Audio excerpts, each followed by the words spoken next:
the Apeman was my favorite guy with Racist Dave and everything. Yeah. And I'm still and then I started listening to PTR exclusively, and then Colin, you're the guy. And now, back to PTR Radio with Colin.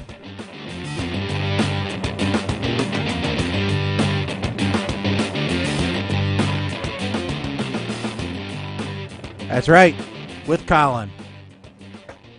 Yeah, I'm here. How can we compete with that? I don't know. I guess we need to have a 2-hour show with only 30 minutes worth of talking. I mean, that's what we got to do. Look, it's his world. We're just living in it. That's right. That's it.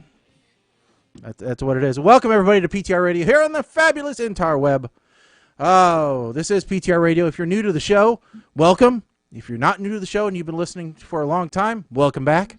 We did take a couple of weeks off, but we're back. We had to have some time for Christmas, and now we're back on it again. We'll be back every 2 weeks from now on, unless one of us has a birthday or an anniversary, or there's a holiday, or we just don't feel like it. But for the most part, we'll be here every 2 weeks from now on, and doing better about getting stuff posted to the podcast. So make sure that you are subscribed to that. PTRradio.com has all the information on how to do that, regardless of whether you are good and proper and true and you have an Android device, or whether you're one of those, 12 o'clock flashers and you have an iPhone. Regardless, you can subscribe to the podcast. So, you can also check us out on YouTube, Facebook, Twitch, and Twitter. So, stay in touch with the show. That's what you want to do. And, we got all kinds of things for you planned tonight. Mike, tell them some of the things we got coming up in the show.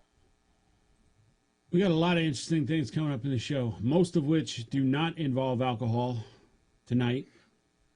We are going to talk a little bit. Are we talking any political? I don't think we're talking any political tonight. Let me pull up the white sheet. I'm so unprepared. We're going to talk a little bit about whether or not we want to become royalty. Apparently that is a thing. Yep.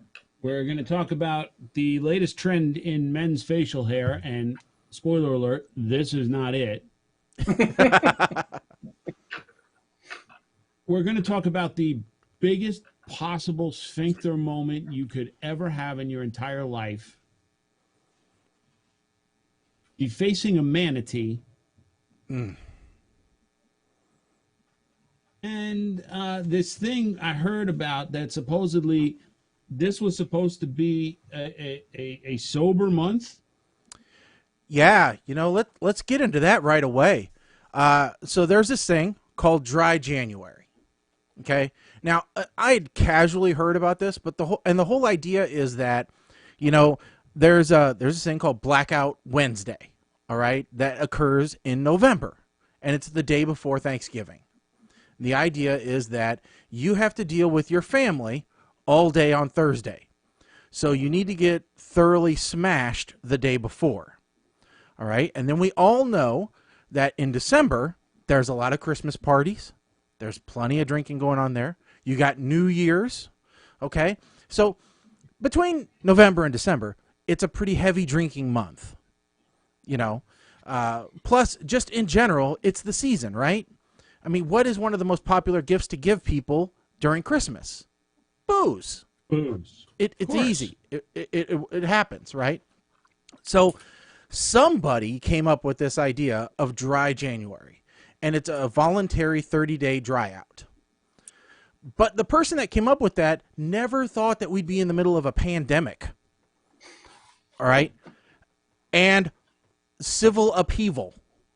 So, those things and dry just don't go along together. So I would not recommend any of those things if you were, trying to do this. Mike, you have a worry on your face. Something going wrong with the stream? Nope. Okay, good. All right, good. So yeah, I mean, no. So the thought, I remember there was a guy that I used to hang out with that he used to give up drinking for Lent. And I'm like, that is far too long of a time to go without alcohol. That's a detox right there. Yeah. Right. So I have Absolutely. an issue with that one. Absolutely. I don't get it. I couldn't do it. I give him credit, but in his defense, for the other parts of the year, he was pretty much inebriated the entire time. So he looked at it as liver therapy. Yeah. Not so much giving up something for Lent.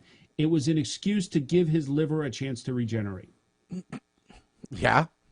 Because supposedly that works. I don't think that works the way he thinks it works.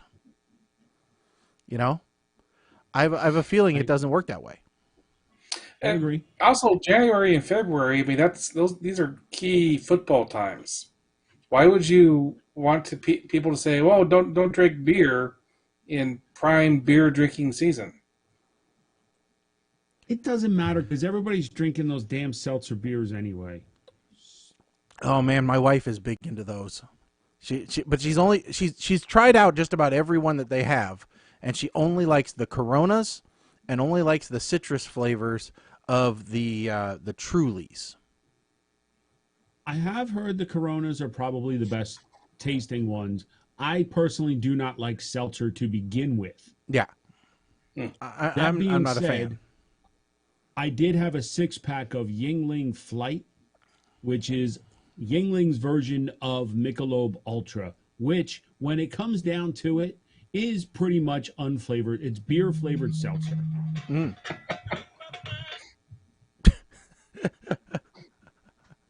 Sorry, that was my ringtone, and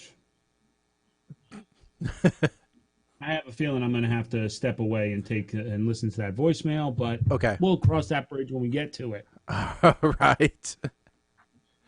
No problem. So, yeah. I don't keep eating anything, so we'll see. Yeah, I mean, Colin, you're drinking like, ancient ale, like medieval time stuff. Yeah, I'm drinking craft meads, which are kind of beer-like versions of meads, not the wine-like meads. They come from Vermont. Yeah, so you're just I don't know. Which is interesting. I was looking up where you can get that, and it's like there's this desert where Mike cannot get it. That is Mike correct. can't get it shipped to him, and he can't buy. But every state around Mike, you can buy it there. And I don't plan on traveling out of state anytime soon because like going into New York, it cost me $35 in tolls just to get into New York. So it's not cost productive. Pennsylvania, possibly an option. Kim and I were talking about maybe trying to take a day trip out there, but here's the problem. Nobody wants anyone from Jersey to come to them now. There was a point where we were the gold star. You can come in, no quarantine, no nothing. And now they're like, yes, no, you must quarantine for life. So I can't go anywhere. Nobody wants you, Mike. No, nobody wants you. They look at you and go, no, Jersey. You have to wear a Jersey patch. I'm like, but I got pork roll. I got pork roll. And they're like, no, turn around, go home. No, they don't care about your pork roll. They think your pork roll is infected. And when I first mentioned that, Mike, I was thinking like the next time you were traveling up north or something, not, going somewhere just to pick up some meat. Yeah, and no, that makes perfect sense. The problem is, we were talking about trying to do a trip in the spring up to see her dad, but a lot of that is going to depend on what the quarantine requirements are. Now, granted, we get up there, we don't go anywhere, so it's like we're self-quarantining anyway. But that's right. Yeah. It's just at the rest stops going through. I don't know. I mean, I would hope there's not going to be an issue, but if New Hampshire, I can't get off the interstate to go to the liquor outlet, there's no point. So. Okay. Well, see, around here, I know a big chunk of my family is going to be vaccinated for COVID here in the next couple of weeks. I'm not exactly sure when it's going to be open up for me to get it. I'm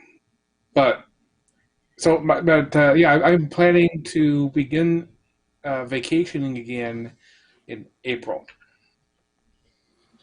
Yeah, I think. And then I have a cruise at the in September. Yeah, I don't know. They say that it should get around to us sometime in the summer. I think maybe spring or summer, but it's going to be a while. But there's been a real slowdown in the distribution of the vaccine.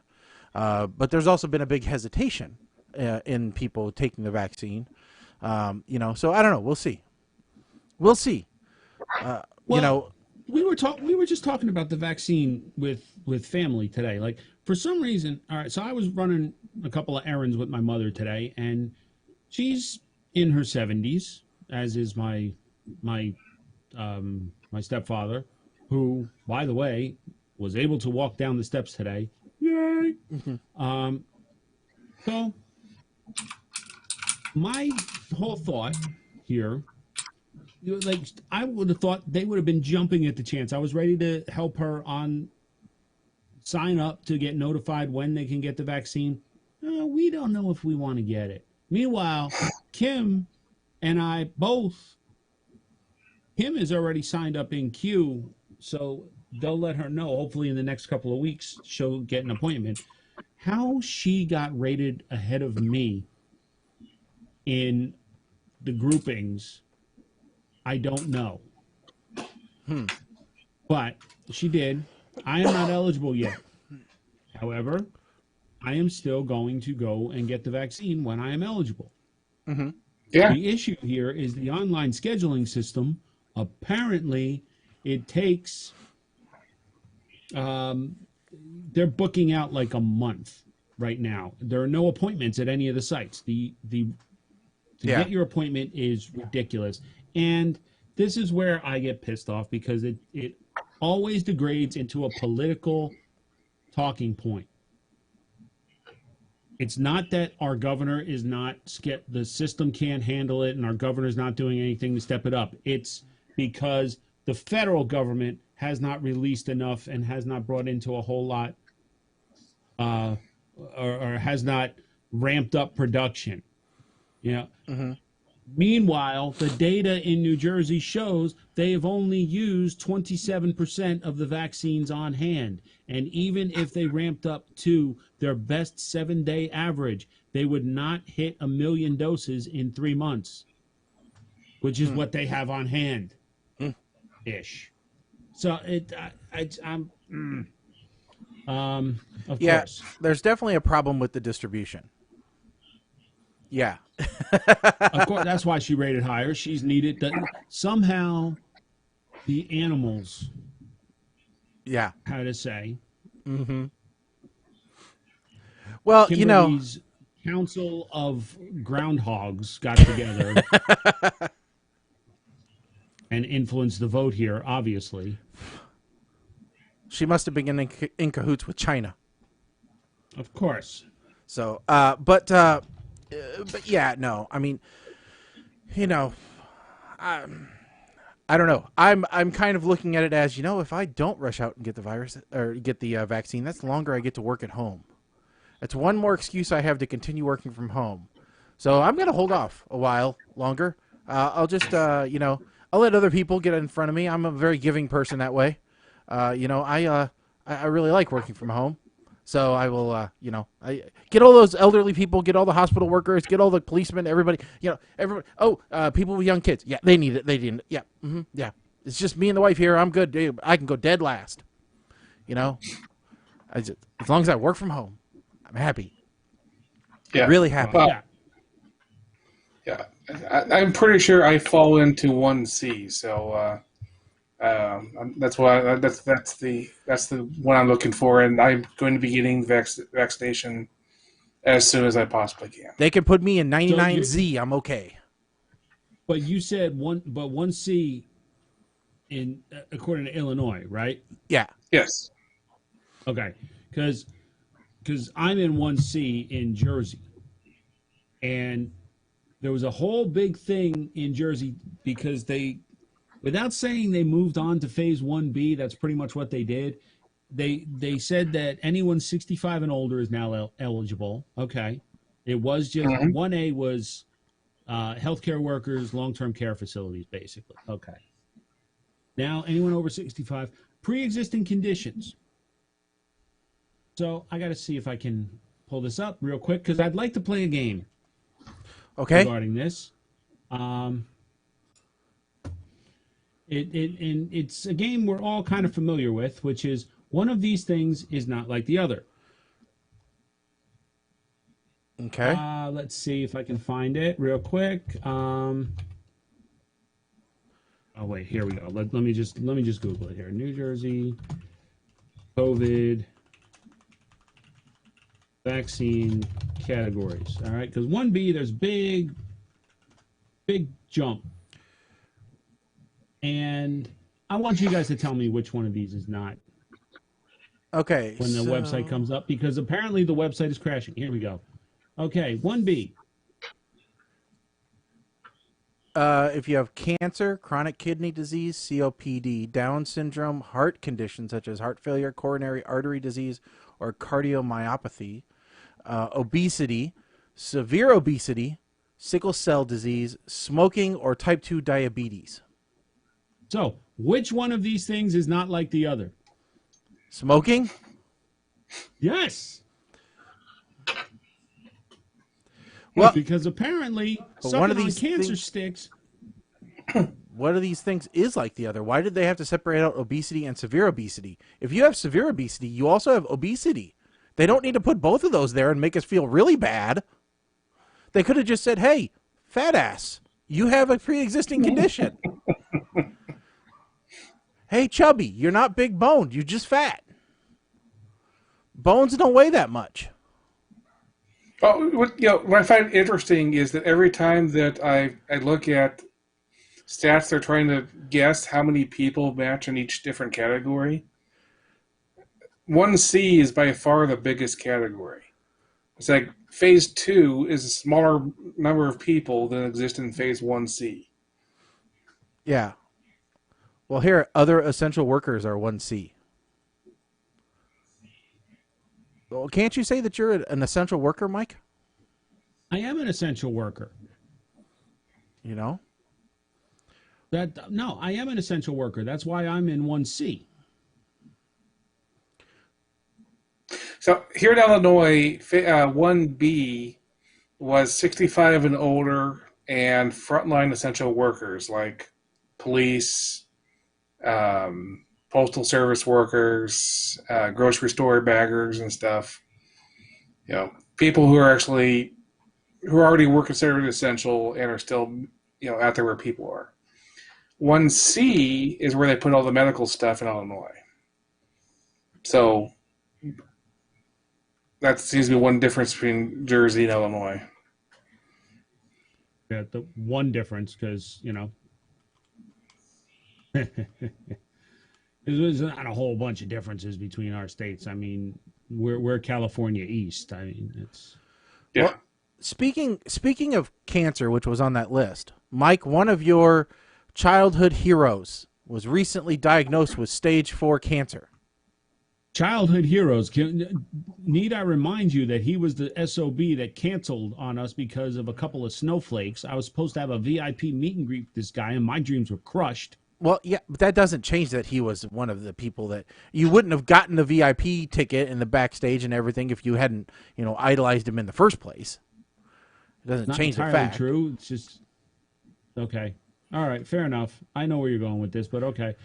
And I don't wish hateful stuff on anyone like this, but yes, Dustin Diamond, a.k.a. Screech from Saved by the Bell. I bet Mario Lopez feels terrible about not asking him to be part of the revival now. Yep. But he was diagnosed with stage 4 cancer of about 18 different things at once. Mm-hmm. Yeah, which makes sense in stage 4. Yeah. So apparently he started chemo, and I haven't seen any kind of updates as to whether he is doing better or worse, but hopefully, yeah, Screech, we're pulling for you. yeah. I don't know what else to say. Yeah, I mean, it is tough, but yeah, it is, I don't know. He's just kind of a weird guy.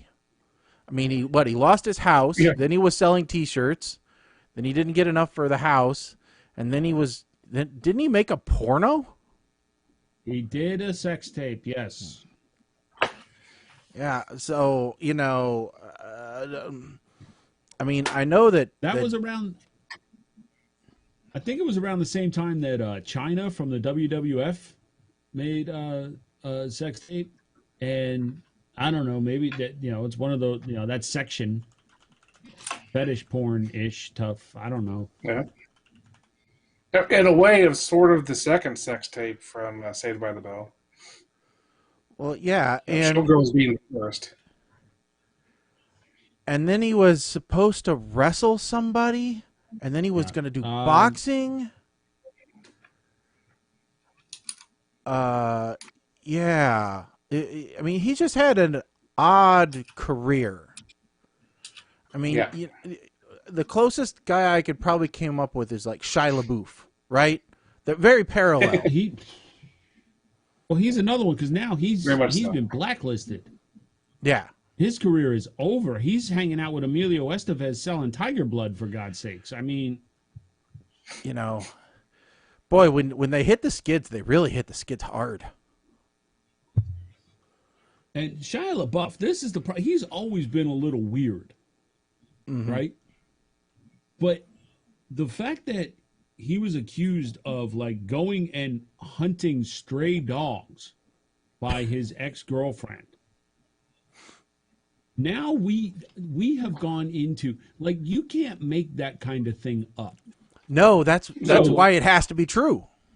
Yeah, so that really, really concerns me. And I found this all went down like a week after I finally broke down and watched The Peanut Butter Falcon, which was a great movie. But not because of Shia LaBeouf, because of the entire cast. It just worked well together. And now, like I'm watching, after all of this went down, I was watching Fury, with the tank movie with Brad Pitt. Yeah. World War One, World War Two. Anyway. World War II. Two, yeah. And Shia LaBeouf was in that. And I'm thinking to myself, the whole cancel culture thing is really getting out of hand. And I wonder if movies like this one, like if Shia LaBeouf gets blacklisted that bad and all of this stuff against him is true, will they stop showing these movies that he is in? Or are they going to try and figure out a way to edit him out? AKA get rid of Trump in Home Alone 2. Which the best suggestion I've had so far was to superimpose and turn Trump into the present day Macaulay Culkin, 40-year-old Macaulay Culkin, so that young Kevin meets old Kevin, and that would cause the universe to implode. So, but I like that idea out of all of them. Yeah, real short on that, I'll just say, the fact that the director of the movie is like, we didn't want him there in the first place, but he forced himself onto the movie, otherwise we couldn't shoot it at his hotel. So I'm like, okay, well, if the director doesn't care, I'm not going to yell about it. If removing him from the movie and the original director is like, no, we don't want to do that, that's our thing. But to your actual thing, Mike, I'd say a movie like Fury is not going to be an issue because that's a war movie in and of itself. Is kind of tends to be canceled by that kind of side of the country anyway. They're not going to watch it in the first place, so it doesn't matter. But if Shia was like in a rom-com, for example, that rom-com's probably canceled. I don't even know if he is in a rom-com, just saying hypothetically. Is this finally going to be the excuse to cancel the first 2 Transformers movies? Oh, I don't know. Or was Shia in all 3? Michael Bay movies. I don't remember if he was in all 3 or not. That could work. It could. Yeah. That absolutely could work. I don't like the fact that Macaulay Culkin has painted fingernails. That does disturb me a little bit. And that is not a gender issue for me. I just do not like when dudes decide, hey, I'm going to paint my fingernails for no friggin' reason. It disturbs me. Yeah, and if you're going to paint them, they should be black, like death metal people did. You know? Yes. Ozzy did it first. Exactly. Ozzy did it best. I would say if they were going to go to the trouble of making the nails look good, then I'll give them the benefit of the doubt. It's when they have standard male style, mostly chewed off nails with like a little patch of color. They just kind of plop there in the middle. You just look at it going, what is that? It looks like you're trying to. You got your makeup tits from watching Jack Nicholson in the first Batman movie. And listen, like I said, I'm trying to be gender sensitive to all of this stuff. Yeah. I don't understand it completely, but I will go with it. I just need some kind of Venn diagram about which pronouns and sexual orientation and identifiers are attracted to which body parts. Okay, because hold I can't on. even say men or women, because you could have a male with a penis that identifies as a female but is attracted to females. You know, we need this kind. I need some kind of color code, or can we put them in? Can we bucketize like 1A, 1B? Don't you put baby in a corner? I ain't putting baby in nothing. It's a circle because a circle represents everything, and is all inclusive. Don't you put no jerk in a circle? Except to those outside of the circle. And those outside of the circle protects us because they are evil. What about a square? Huh? You being squarist now? Square has corners, and you just said we can't put baby in a corner. Inevitably, someone will wind up in a corner if we're in a square. What about an octagon? Octagon ain't got no corners, just angles. That's patented and trademarked by the UFC. We can't use it. Pentagon. It has more corners. Here, I got Make everything round, and you're good. I found something for you, Mike. You'll like this. Here, watch. This is potential replacements for Trump. All right. I don't care. I don't want. Go ahead. These are all potential replacements. Jabba the Try to Hutt. sound. Jabba the Hutt. Okay. Dolly Parton. No. Yes, 40-year-old Macaulay Culkin. Yes. That's a little creepy. That's a bad one. That one looked like That's a really bad meth one. head. Yeah. Macaulay Culkin. I don't It's like just it. Invisible Man. just invisible. No, that's the Predator. Oh, that's the Predator. Okay. That's a. Oh, Biden. Yeah. Dude. No. Absolutely not. We're trying to get away from political stuff here. Yeah. I don't know. Yeah. Oh boy. So anyway, but yeah, that was the. But see, I don't here's know. the problem, though. Back then, when the movie was made, this was not. Nobody cared. Yeah, it They didn't thought it matter. was great that Trump was in it. Oh, here I know. I mean, was that RuPaul? I don't know. It could be RuPaul, could not be RuPaul. Who knows? Oh, Carrot. Yeah. Now we're going a bit. Now we're going just animated. What? We're going Stalin. No, I don't think we need Stalin to give him. no, they're saying editing was, out is very. Yeah. Oh, okay. It's something It's Stalin something did. Stalin would do. That's yeah. Okay. Oh, and now that's they're our saying political talk for the evening. they're saying he was in Sex and the City as well. Should we get him out of there? Should we take him out of all films? He was in New York. You know, fine. He shows up when people are in New York. I don't see any point in modifying old movies. It's just going to annoy. All you're going to do is annoy people, and everybody else is just not going to care. Yeah. So after Fury, on I think it was FX, they were playing the movie called "Oh Brother, Where Art Thou?" Oh yes, George Clooney movie. That's the Colin right? brothers. Mm-hmm. And before the movie, flashed up a warning stating that there may be inappropriate stereotypes and other insensitive or basically, folks, we know it's not PC, but we can't edit it out. You've been warned. Yeah. Gone too far, Okay. Mike. Gone too far. You know what happens when you go too far? You fall off the edge of the earth. You do. You do, because, and this takes us to a point where we want to talk about an interview request that we got. Okay, normally, the way this industry works is you go out after people that... Industry. Yeah, yeah. Well, it is. Hey, Joe Rogan got a big payday. It's not turning out so well for Spotify, but, you know, he got a big payday for it.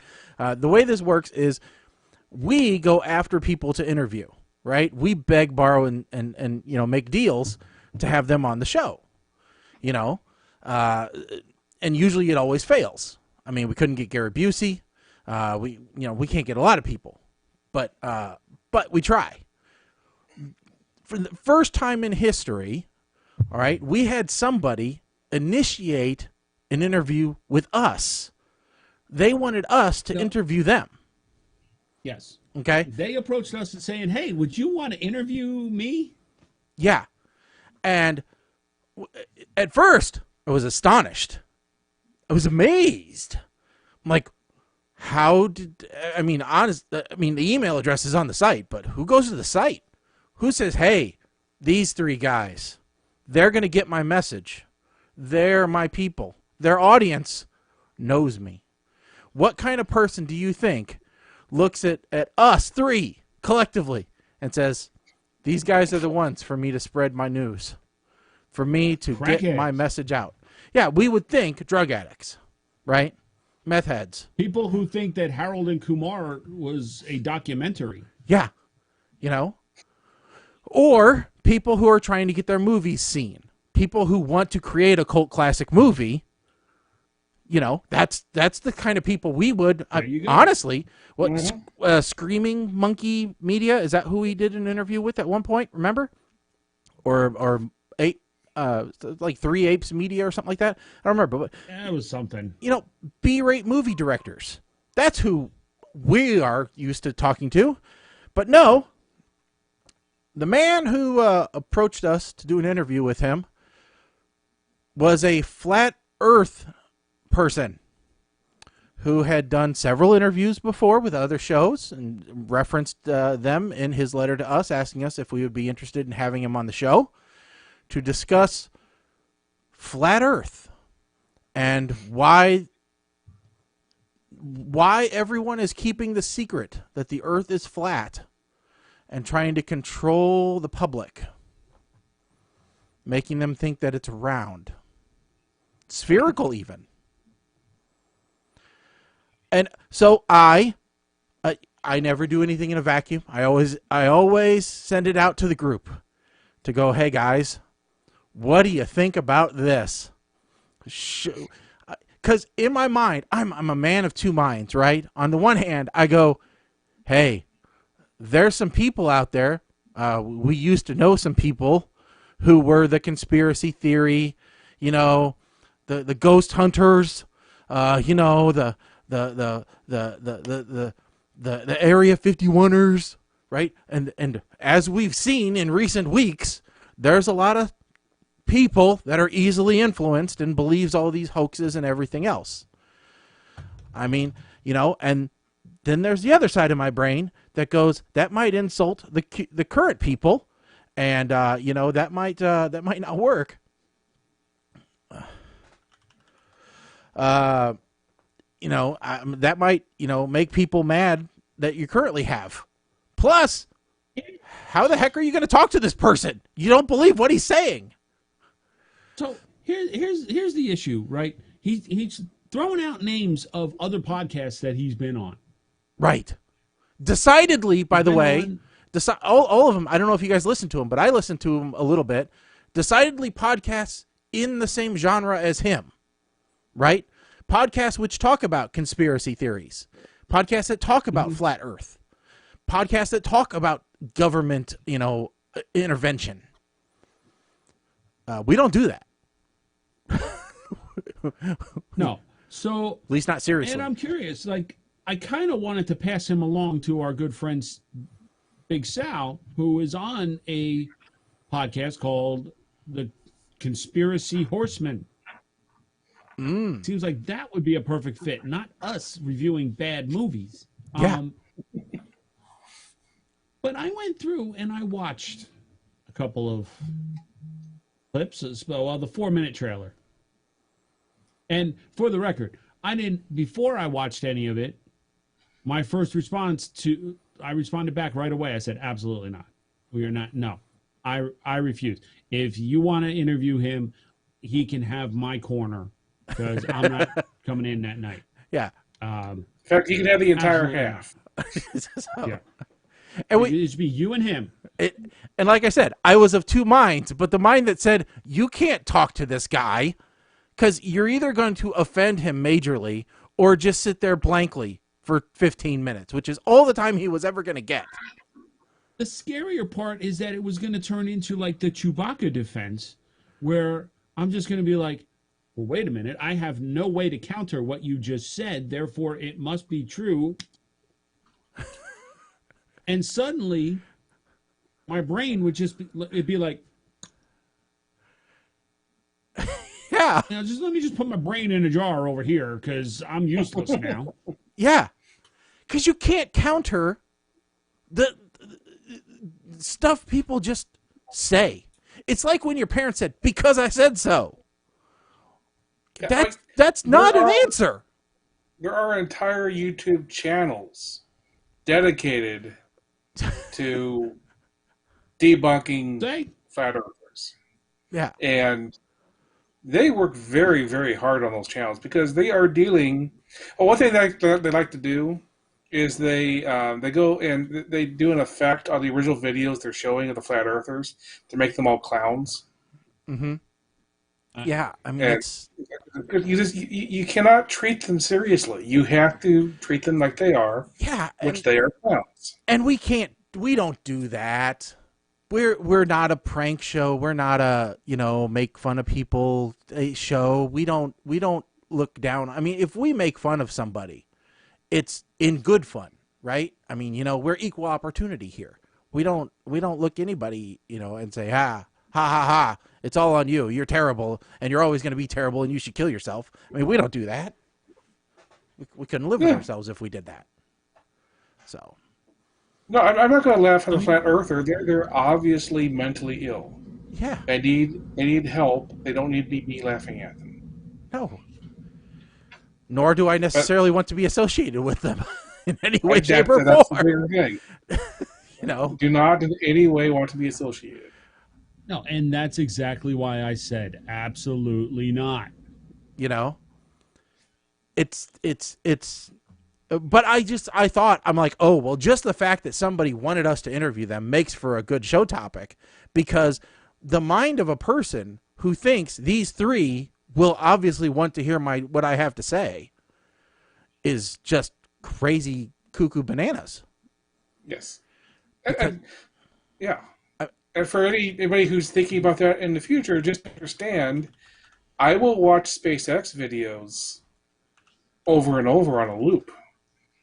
I am a huge proponent of the space program. Well, I mean, let's just say that, for instance, he hadn't actually listened to the show. Because I don't see how you could actually listen to our show and think... No, he was just carpet bombing. Right, he was. So, but even carpet bombing, you should at least read the titles of the last shows. So let's just go from, say, August, the show titles, and see if any of these equate to anything flat Earth, all right? So starting August 3rd, your whiskey-fueled comedy relief. The 17th, It's Time to Just Chill. 31st, Hasn't 2020 Gotten Canceled Yet? All Election All the Time. Presidential Debate or Preschool, You Be the Judge. Wait, It's Thursday, What Are You Doing Live? It's Getting Spooky Around Here. I'm Your President Now. Not Intended for Individual Resale. Cramming for Christmas. And All Hot and Buttered. So... I'm actually curious if this is somebody that Five Hit Dune would want to discuss on his show, because I believe he co-hosts along with Mr. Johnny Gators, and I would tune in 100% just to hear Johnny Gators go off on this flat earther guy. Yeah. Yeah, I mean, it would be interesting to say the least. Let me see here. No, I don't think it is.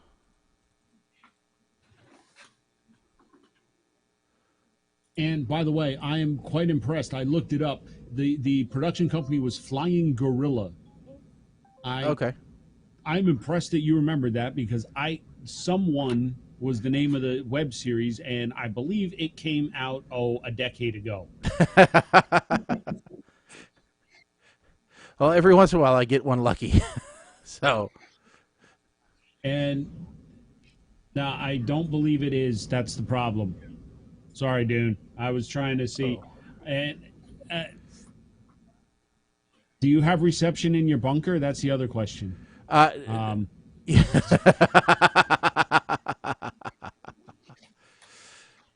Actually, I asked it.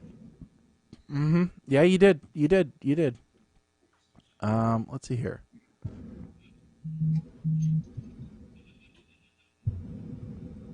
I don't know if I can. I don't think I can get that in there. Well, maybe. Let's see here. USB. Okay, there. Now let's see what we can do. Yes. One of our favorite bits, for those who haven't been watching this for a while, watching Shaggy try to figure out how to make a computer do something. Yes. Without breaking the entire show. Oh, it is not possible. I can tell you that right now. Nope. Okay. Sorry. Nope. It's okay. Dude, we will just pass this guy's information along to you. Ooh, because I don't think I can add another one. And you can do with it whatever you choose. Yeah. Yep. Oh. Yeah, but anyway, yeah, we'll send it right along, because that is more up Dune's alley. Yeah. You know. Oh, Dune from a former life of ours. All right. We're 45 minutes into the show, Mike, and we haven't had a decent beverage yet.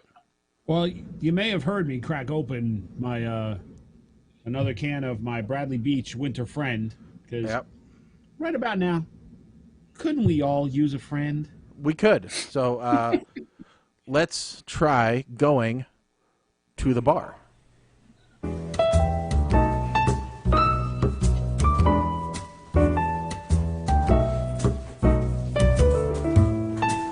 Coming up, bitch, can get to the bar.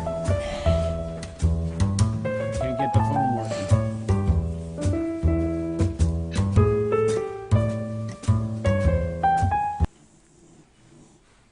Okie dokie. He's at the bar. Whoa! Can you actually hear me this time?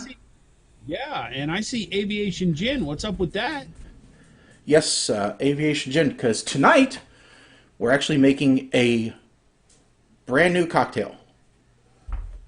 So this one you won't find in the books, because I took an existing cocktail, modified it a little bit, And that's what we're going to have. So, it took a lot of experimenting and trial and error, and this is what I came up with. So, we're calling this a flight to Hawaii. Okay. So, Yeah. need a couple of things out of the fridge. Pineapple juice and orange juice, along with ice. We could at the same time pineapple orange juice.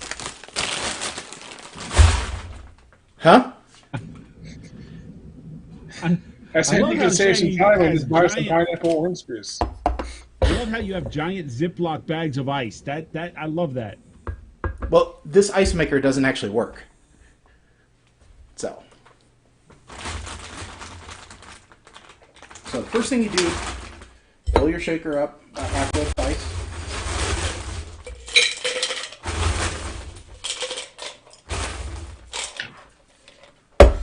And then this recipe is actually very easy. So, 2 shots OJ.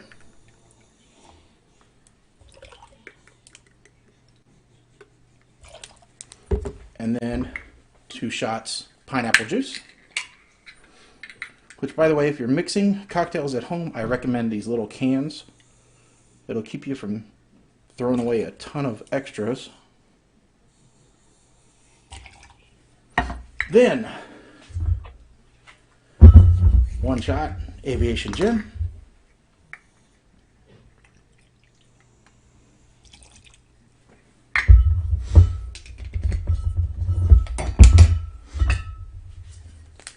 A 1/4 shot coconut rum. This is very strong, so not too much, just a splash. A 1/2 shot of mango rum. You can go more, you can go less. And then a shot of Cointreau.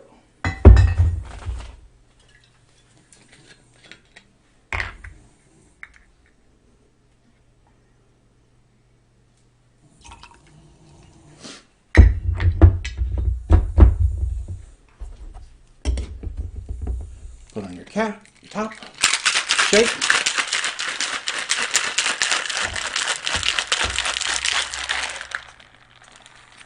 Pour into a martini glass.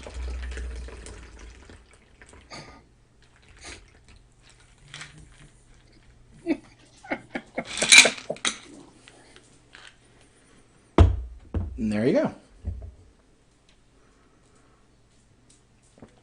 I now understand why you said taste testing was. Yeah. Well, that's a lot more than that stuff you made a couple weeks ago, where you just poured half the bar into a cup. Yeah, well, you have to try things. So, Oh Lord. but this is good. It's actually really good. So, Colin, are you That's, trying anything tonight? No, that's I've had too many problems with my neck, so I'm on medication, and I'm not mixing things. Oh, liquor and painkillers work great. Yeah, no. All right. So says Charlie Harper too. All right. Well, now back to the show.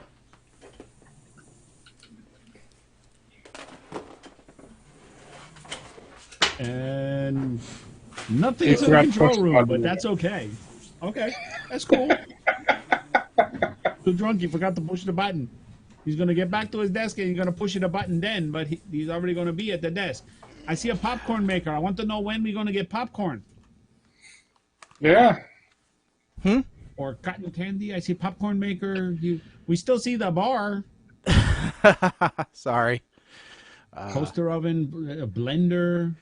Ah, he's back. Okay. Yeah, I'm back. It's not a toaster oven. That's a pizza oven. That's actually a Red Baron pizza oven, or Tombstone pizza oven. Okay. Yes. It was removed from one of the local grocery stores before they closed. He's had that thing about as long as I've known him. I mean, longer than I've known him, probably. I think it's probably Really? 35 years old. Yep. But makes a great frozen pizza. You just need a dedicated circuit. Because it'll blow a circuit in a minute. See, I've gotten back to the stupid Amazon buying again. I bought a pizza screen for $3 because it was a deal of the day. And I was like, oh, well, yes, I need this because I have a problem where my pizza crust doesn't get crispy. This is perfect. I need this. And they shipped it a 16-inch pizza screen, okay, which basically is just wire mesh, 16 inches around. They shipped it in a box about as big as that box with my air filters in it for the furnace and 17 yards of brown craft paper crumbled up to keep the thing from flipping around in said giant box. Yep. I ordered more cider from New York, and the same thing. I have so much, like craft paper that they use to bundle it in. Also, when I order my mead, it comes in a very nicely designed box that just has extra thick pieces of cardboard on top. I got that down pretty good. Yeah.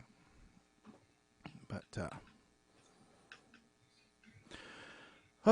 that's interesting. I know the meadery that I buy from has only been shipping, nationwide for about a year now. So it's interesting that they seem to be better at it.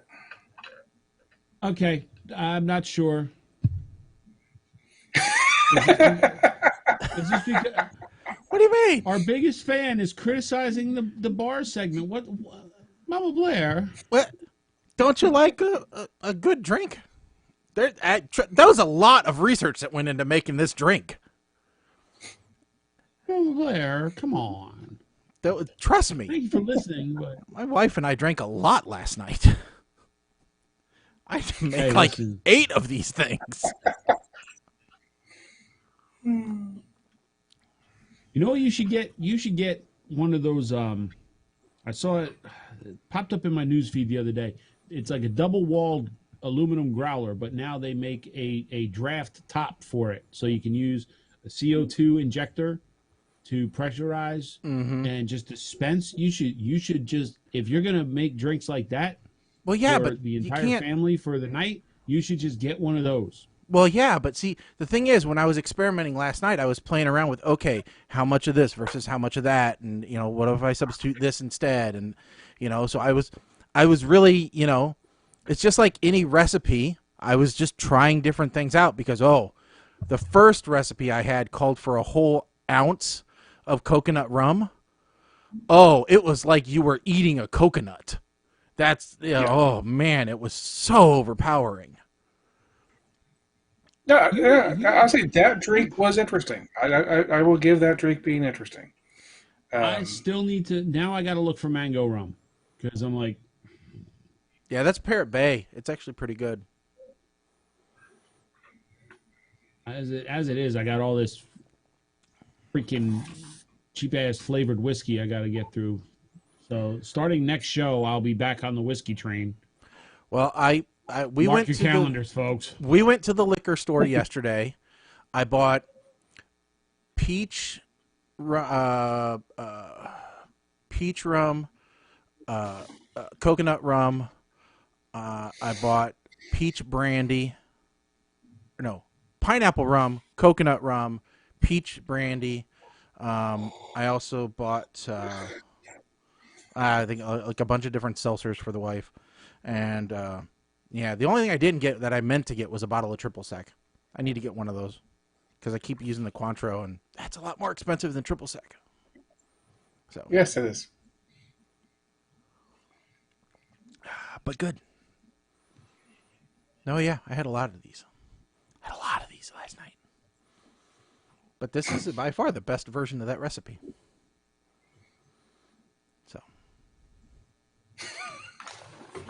What's going on, Mike?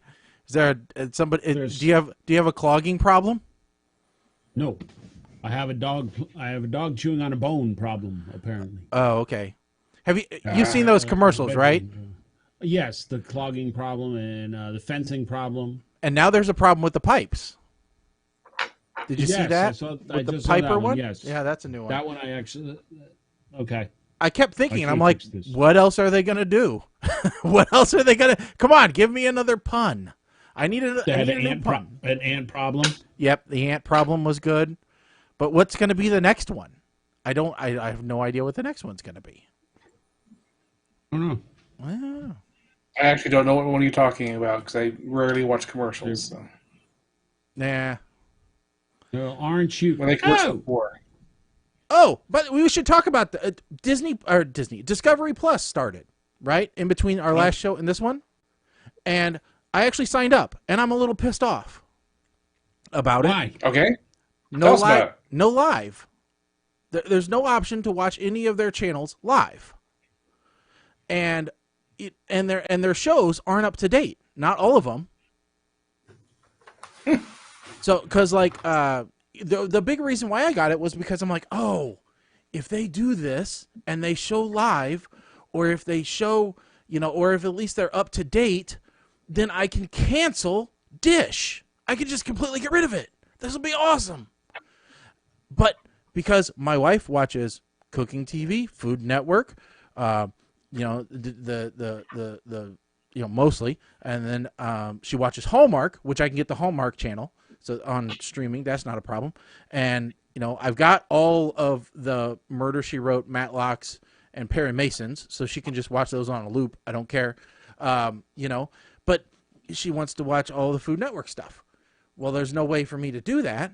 So I'm like, oh, great, Discovery. This is perfect, because then I don't miss out on my Discovery shows that I actually like, and HGTV stuff, because she liked watching Fixer Upper and some of that crap too. And we actually like Log Cabin Living and Going RV and some of that stuff just to kind of mix it up a little bit. And I'm like, oh, cool. All this is on Discovery Plus. So if they stream it live, then I can get rid of Dish completely. But they don't. It's not live and it's not up to date. Pioneer Woman is like 25 episodes behind. And my wife's like, no, that's not going to work. And I'm like, what do you mean it's not going to work? Kind of like BattleBots. They've been putting BattleBots up there like before it shows live. Yeah, but it's not. But it's not. I think it depends on the show, because it's not every show. Every show is not up to date, which really pisses me off. What I got all about was I just happened to be flipping through the channels this past weekend, and I look on Channel 2, Star Trek Discovery. What? Apparently, CBS has started putting the first season of Star Trek Discovery on broadcast now. So, yes, right. I believe I'm 2 seasons behind, but I'm finally watching it. Mm. Oh, good. They since they were low on content because nothing could be shot in Hollywood, they came up with the idea to put Discovery up. Well, and honestly, I think that makes sense. Well, yeah. Especially on that interval, all right? 2 years, people who are fans of the show are not going to wait. No, and that is 2 years and say, "Oh, I'll save the money, so I'll know what happens. 2 years from now." No, but you're right. If as a content filler, yeah, sure, why not? Yeah, because they're just. It just makes sense to bring it. You've gotten your money's worth out of the streaming side of it, so why not bring it to broadcast? A couple of years later. Yes. It just from a programming perspective, it does make sense. So I completely understand. Check. Have you looked at like YouTube TV? No, I haven't. But I'll tell you what, boy, I've gotten the wife into watching the Tri Channel. After we started it. Like we'd tune into church on Sunday, but it'd be like way early for church. And so I'm like, okay, what am I going to do to fill time? Oh, here, you might like this. It's Irish people drinking whatever. And they're just funny and silly. And so now she's like really into it. She's like, well, have those Irish people done anything new? And so I'll go and I'll bring up the Tri Channel and we'll just watch them, you know, which is, it's great when I can get her interested in things that I like, because it's pretty few and far between. But like the Tri Channel, that's something she finds funny. But I swear, though, every time we watch a video, she's like, I've never seen him before. I've never seen her before. And I'm like, they were literally in the last video we just watched. But whatever. I'm like, she's not wearing glasses this time. I don't know what to tell you. But yeah. But my point was, I mean, have you looked at getting rid of Dish and replacing it with YouTube TV or Hulu TV or? Well, see, I have Hulu because I have Spotify, but they don't have a way for me to upgrade my Hulu to like the premium Hulu because I'm getting it free. Right. And I haven't looked into YouTube TV, but I have thought about, because when I watch YouTube on the television, there's so many commercials. God, there's 10 times more commercials than when I watch it on my computer. And I don't know if that's because of a plugin I have installed on my computer or what, but good God, the commercials are ridiculous. Well, that's a separate thing. So what you're talking about there is YouTube Premium, which gives you the ability to not have commercials on YouTube. But that's separate from YouTube TV. Okay. They're different services. So YouTube TV is just like Dish Network, except it's YouTube TV instead. Okay. So what is YouTube TV? So first of all, does it work on a Roku? Oh, it does look like it works on a Roku, because she loves the Roku. And by the way, I finally replaced my television downstairs. It actually came up because it was we got to be bigger and better than my parents. We're still not bigger and better than my parents, but, you know, I had to go over and help my dad. My dad got a TV from a buddy of his. They went from a 42-inch to a 70-inch. Just pretty freaking ridiculous. And, you know, so I went from a 47 to a 55, because that's what I had here, because it had been in the box for like almost a year now. But you know, now it's got built-in Roku and everything, and I finally have my wires and stuff ran the way that I want them to. The only issue that I have is that the Nintendo Wii can't hook up to the TV anymore. Because I now have a Roku TV, it does not have a component input. It's only got HDMI and composite. It doesn't have the red, green, blue input type. It only has the yellow, red, white. So I could either convert my... You Thank are you, Mama getting Blair. Slammed. I know, Mama she's Blair just being tonight. relentless What is going tonight. on? Wow. I know. She's just like, I can't do anything right for the Blairs. No, geez, man, it's tough. So there is a Wii to HDMI converter. There is, available. but it still only goes to 480p. And it's not a guarantee that your TV will show 480p. It depends on the television whether it actually supports 480p on the screen, if it'll downscale that far. Oh, really? So they're not. Oh, this is news to me that TVs are not supporting 480p anymore. Yeah, depending upon how new the TV is, it may not scale to anything lower than 720p. Possibly. That's what I read on a lot of those products, was that, you know, they don't that they may not be supported by your television. And then you got to buy a HDMI scaler and blah, blah, blah, blah, blah, and it's a pain in the ass. So okay, yeah, that's when it gets all right. Yeah, so I was thinking, I'm like, does this mean that I need to go buy a Switch? Not that I ever play the Wii anyway, but does this mean that there's a reason to buy a Switch? The answer is that you can actually emulate the Wii on your PC very easily. Yeah, I know that. I know I can. I have, and I do have my video game machine now hooked up, and it's actually emulating. I love emulating like old school Nintendo. It's actually, I don't want to play the new Nintendo anyway. I just like playing the old school stuff. And I actually found, this is sad. So I started earmarking games as like my top 100 games that I like to play. And, you know, I don't want anything fancy. So I've got Commander Keen. I've got the original Super Mario Brothers. I've got Mrs. Pac-Man. And then I've got one called Strip Fighter, which is a Japanese clone of Street Fighter, except for they're all women. And on one of them, the girl twirls around and her boobs come out and smacks the other person in the face. Mama Blair. Because it's me. Now understand.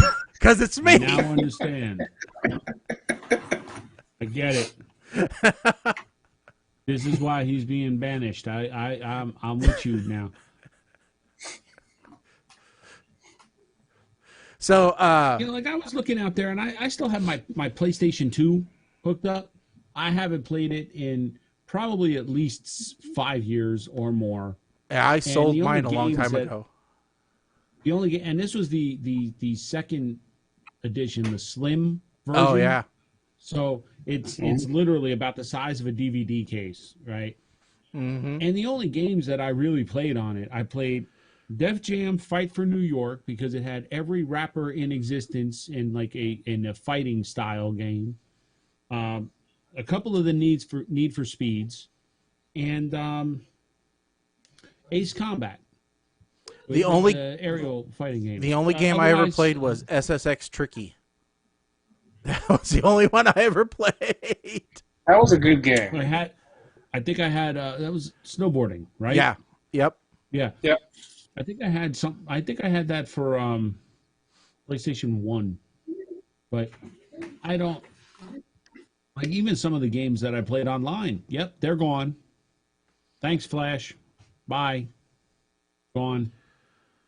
Yeah. It's just I just didn't get into it. I had a Wii. I sold it to a buddy of mine who his broke and his daughters were like all brokenhearted because they loved the game. I said, dude, I'm not even playing it. You want it?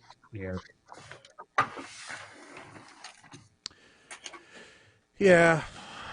But There's my GameCube controller. Right here. Because it's actually plugged into my computer. Ah. Okay. Yeah, I mean, Yeah, if I got like a controller, I think Kim would lose her mind on me because like I play stupid games on my phone too. Well, yeah. And I actually I just play. You know, like I said, I play all the old games. I play all the old left to right scrollers where I can't get lost, or I play racing games. Because I will get lost in a 3D world. I tried to play the original. Not the original, but the Duke Nukem. One of the first Duke Nukems where it was in the 3D world. And I'm like, where the hell am I going? I got myself lost to a point where I couldn't get out. I was stuck in a room. I'm like, no, I don't want this. You know what I liked? I still have the disc up there for Quake 3 Arena.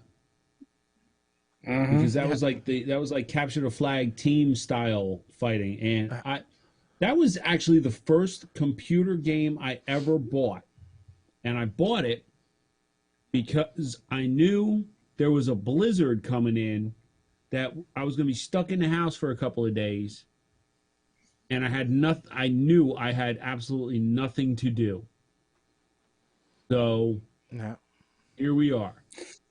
See, the most of those games I ever played was a game called Marathon. That was on the Mac. And I played that game a lot. Of course, I was playing it a lot in school because that's where the Mac was. It was me and my class valedictorian and somebody else in our programming class. We actually, since we... Yeah, Mama Blair is just, it's no holds barred tonight. She just... What did you do? I don't know. I haven't been around. I've been social distancing from the Blairs, and maybe that's it. I don't know. So, anyway, so our computer science teacher was drive you to Jersey? I don't know. I don't know. But or is this some phase of COVID fatigue where she's lashing out on you because I don't know. Because she hasn't seen me in long enough. It's been a year, I think, at least, since the last time I saw him. It might be because you have no eyebrows. This is what... No, I do. They're just turning gray. They're turning gray. I mean, everything is gray. I mean, you can clearly see them. You can see I have... Well, no, you can't really see. I have gray all in here. This is embarrassing as hell. Everything is gray. Everything is gray. I cut my hair, and it's like gray just falls out. And it's just like... I'm like... I don't even care if you turn gray. Just be there. I mean, look. It's ridiculous. Look. Yeah, I know. It's all there. It's there, though. I'm driving around with my mother today, and my little 4'2", 74-year-old mom, she has the audacity to point out to me, as I'm driving her around like Miss Daisy, she has the audacity to point out to me just how gray my beard has gotten. And I said, yes, would you like to know why? Because every single time I have to deal with someone else's bull, another hair turns gray. This time last year, it was jet black. Shall we continue, Mom? Yeah. Well, that's okay. I love my mother. But for her to point out how gray I'm getting... I would almost rather have those conversations, because here's the last conversation I had with my dad, all right? And this was over text. Other than helping him put the TV up, this was the conversation over text that we had. He said, hey, how are you for 9mm ammo? I don't know. I have 7 clips full. Like, bro, what? And he's like, well, come by the house and grab a couple boxes just in case. What? They line up and get numbers like they're freaking concert tickets. Like, remember back in the day when before Ticketmaster, when you can order online, that you had to go and you would get like a wristband and they would call out numbers about who was actually going to get or be able to buy tickets to a concert? No, because the only time I ever did anything like that, I actually stood in line for 4 hours. Okay, so, yeah. That's what they're doing with ammo at the local shop. Okay? Ugh. You get wristbands, you get numbers, and they call your number, and they limit them like toilet paper. What is going on here, people? Sorry, we have a limit of 1 box per customer. Let's see. This is not about you, don't worry. Yes, Dad, it's 60 years old. Yeah, see? Yeah. But here's the thing. My mother just saw me not long ago, and it was the same, if not worse. Yeah, you hadn't had time to get your Miss Clairol. You know? You mean my mud? My mud patch? That's right. Your wife makes you get that all natural stuff. It's still no, I still have enough to do like 19 treatments. Well, yeah, but that's why it doesn't work, Mike. It doesn't work. According to Kim. Next time, I want you to get a black permanent marker and like squeeze it like a toothpaste tube into that before you put it on your face. Okay, so 2 things, because we're coming up on the time we got to go to the movie review. First of all, this was supposed to be gone by now. That was... Side note, without going too far down the rabbit hole, Last Man Standing came back, and the way that they facilitated the time jump was awesome, because they did it just via snippets from Mike Baxter's vlogs, or rather, or, whatever. And it started, and he said, I'm just going to grow out my beard until the lockdown is done. And a couple of months later, it's all out here, and he's like, I could probably play Santa Claus at this point. So this was supposed to be gone. But now, before it gets shaved, I have a moral imperative for the show to attempt the latest fashion trend. And Shaggy, I hope you'll be able to put this picture up. This is the I have to. worst. Before you put it up there, yes, I 100% agree. I am not going to use good old Rudolph's brand of dye that permeates from his pores when he starts sweating. The new fashion trend, and this is one that the guys who are doing this are the same guys that I believe are wearing rompers when they go to the beach. Okay, yeah, this is called the monkey's tail. This is quite possibly the most ridiculous facial hair style I have ever seen since the guys who thought they were going to be cute and shaved their facial hair like Wolverine from the first X-Men movie. Okay? No. Yeah, see, this is ridiculous. Oh. There is no reason for this on the face of God's green earth. Flat or round. Well, I will say, I am impressed that somebody came up with something new to do with facial hair. Correct. Okay, so good potential point here. Let's call, oops. Actually, uh-oh. What can I do? Yeah. Well, okay, is it gonna be like the earring thing where if the tail is to one side or the other, it has a meaning? So that is my other concern with doing this, because you bring up a very good point. Yeah. So that picture, put that back up. Put Okay. that picture back up. All right. Because that picture, you have the monkey's tail going two different ways. Yeah. Which one of these guys plays for? Which one of these guys? I don't even know how to say it without being has more in the common. DC world. Which one of these guys has more in common with a softball coach than a baseball coach? Wow, that's I'm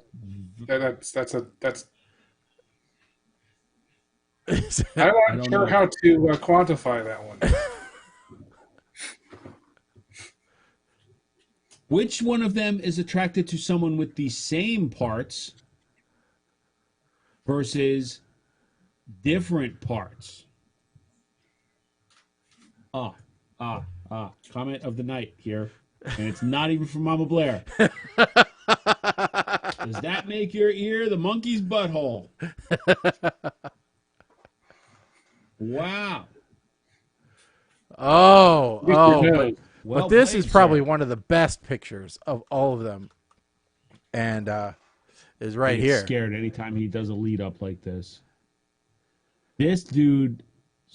Well, that's a cat tail. That's going for the gold. This dude got into his significant other's mascara. Yeah, that's definitely no longer a monkey tail. That's a cat tail. That's I've never seen a striped monkey tail like that. So yeah, that's wow. That's a raccoon tail. And, that's too narrow. Wow.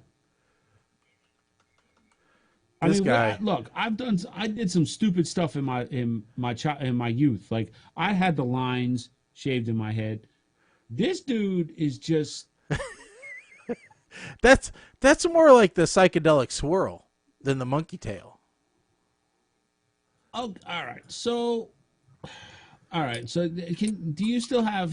Can you put the side by side back up again one more time? Yeah. Let me get to it real quick. Because this is another issue that we may have with it. Oops.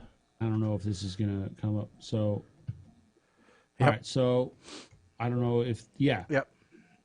So it may not be sexual orientation we're talking about here. according to Mama Blair's asking, maybe it shows which way you lean. So one of these guys was was pictured in the White House. One of these guys was not. No, I'm thinking it's which way you're going. I think it's which way you're handed. Right-handed, left-handed.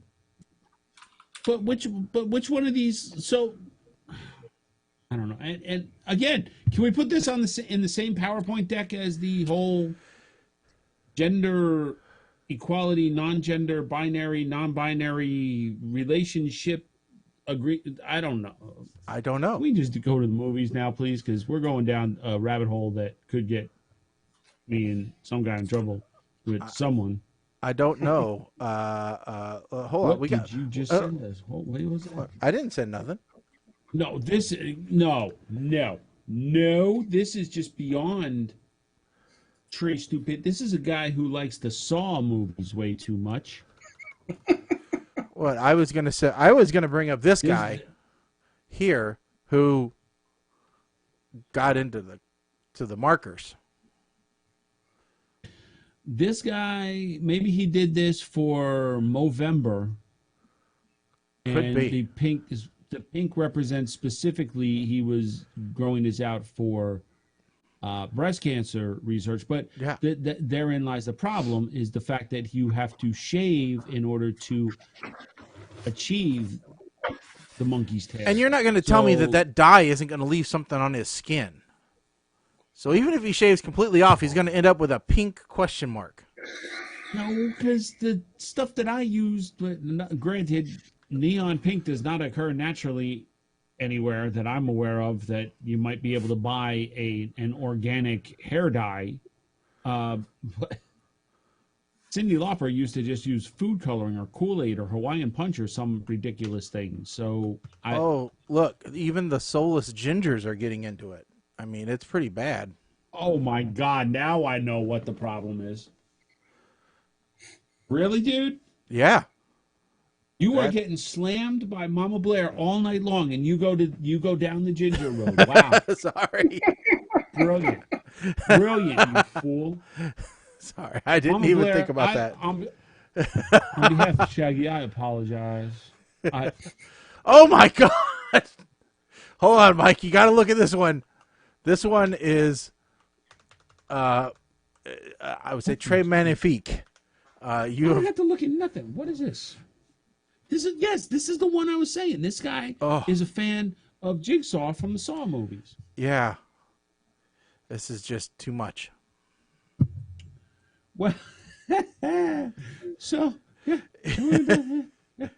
she's got a point, Shag. Yeah. Well, you can't see it through the lush, full locks that they have. So, it could be. Could be. Well, let's put it this way. Lord. Kool-Aid stains clothes.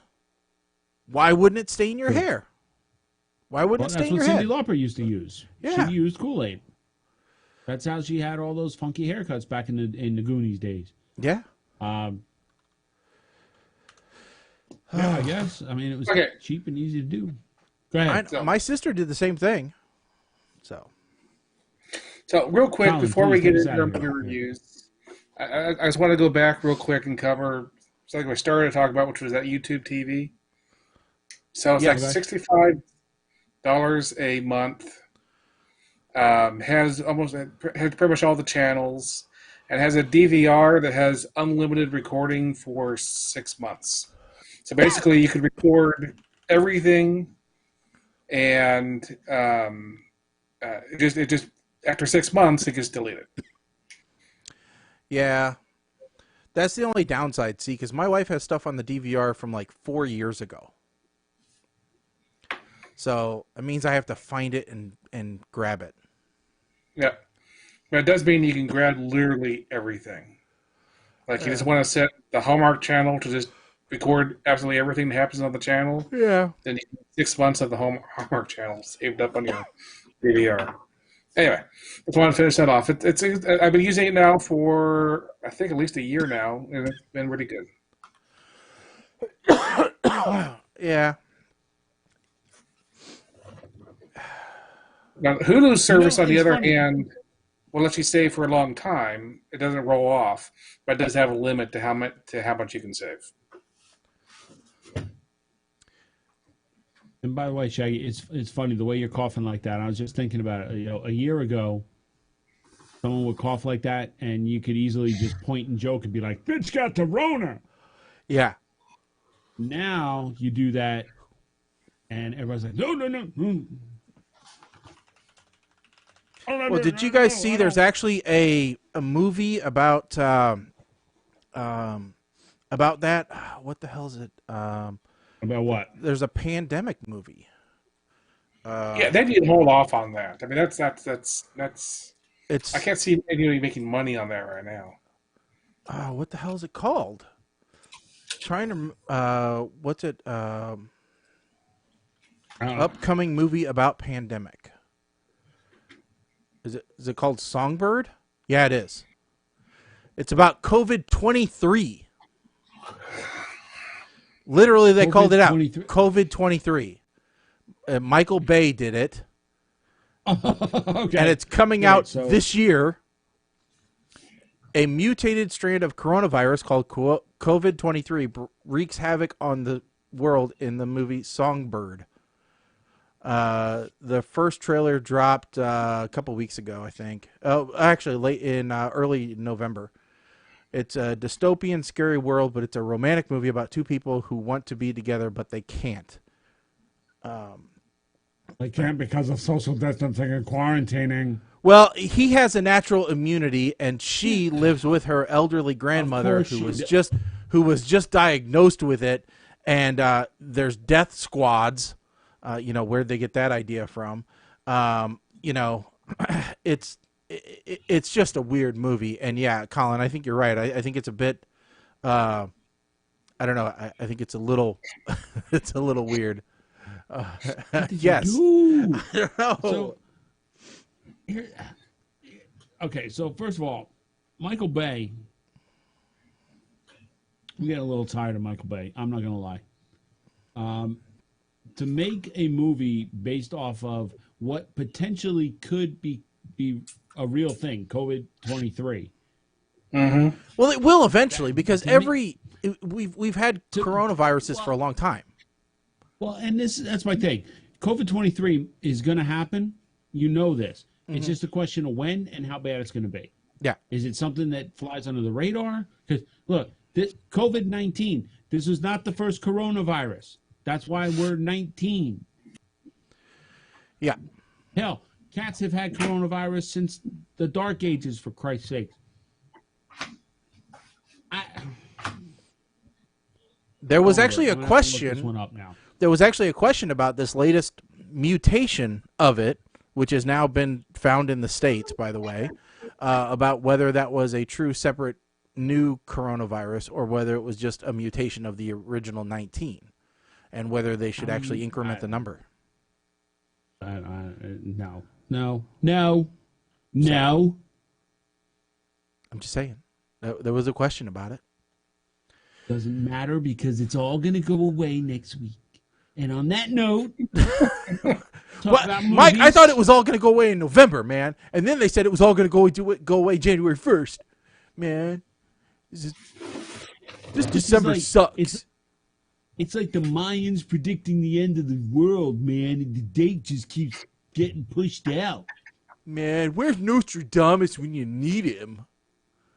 Why didn't you have a calculator? All of a sudden, hey, man, is that Freedom Rock, man?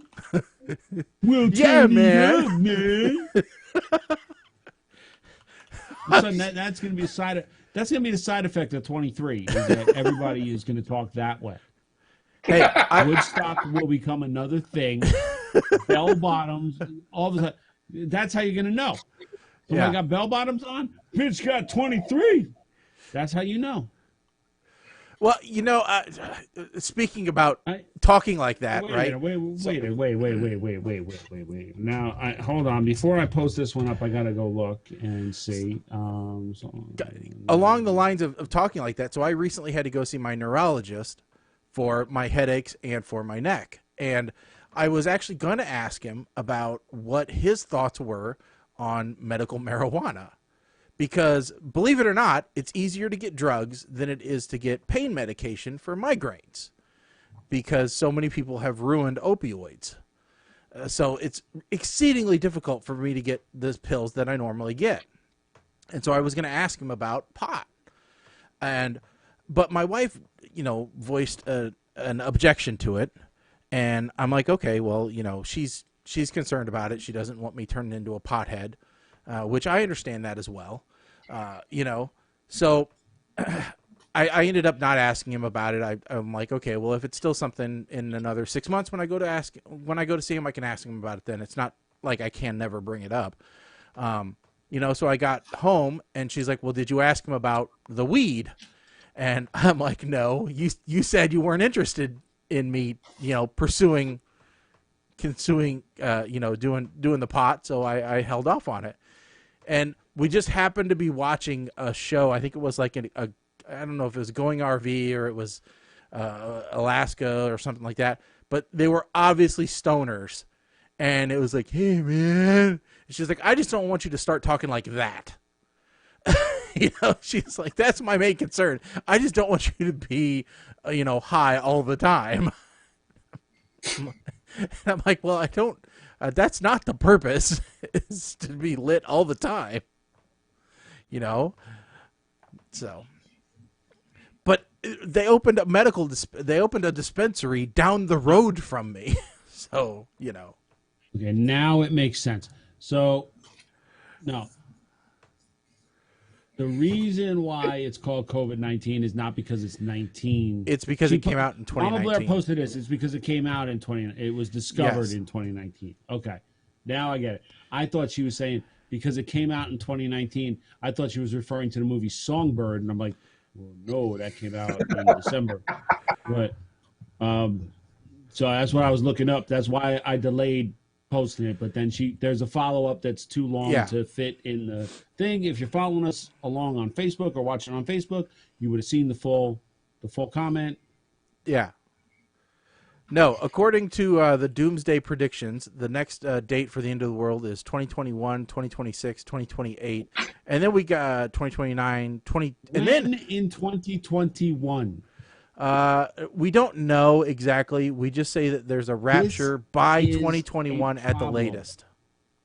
No, this is a problem when they start saying it's going to happen sometime this year. Well, I need to know if it's before or after the tax deadline. Well, here's what they say. They say the second coming of Jesus is sometime between 2018 and 2028, and the rapture is going to be by 2021 at the latest. Nope. Now, so let's just back off now, because all right, now since you brought in Jesus and the rapture and all of that, can we just go to the movies? Because I'm not going down that road. There are lines I will not cross. All right, religion and the rapture. Nope. Sorry. Okay. So because I do believe there may be a God, and I am not going to piss him off. I may not believe in him, I may not worship him, but damned if I will piss him off. You're going to hedge your bets. Bullshit about the rapture. That's right. Exactly. That's like, my faith says there is no like pluses and minuses, and there's no like book that says, you have to outdo your sins or anything like that. All you have to do is, but I'm like, listen, if there is a ledger, I would rather err on the side of pluses than minuses. So every opportunity I get, I try to do something good because I know the bad shit I've done. All right, so let's try to earn every point that we can in extra credit. All right. I am so bad at this point. Kim and I went food shopping at Aldi yesterday, and I was desperately looking for somebody that was going to go get a cart to just give them my cart and say, "Here you go. Cost me a quarter, but here, please, just take the cart. I got you." Mm-hmm. Yeah. That's the kind of good karma I'm looking for now. Yeah. And with that said, all right. So we have 2 movies for tonight to watch. We have Country Cottage, speaking about a wholesome, film. And then we also have,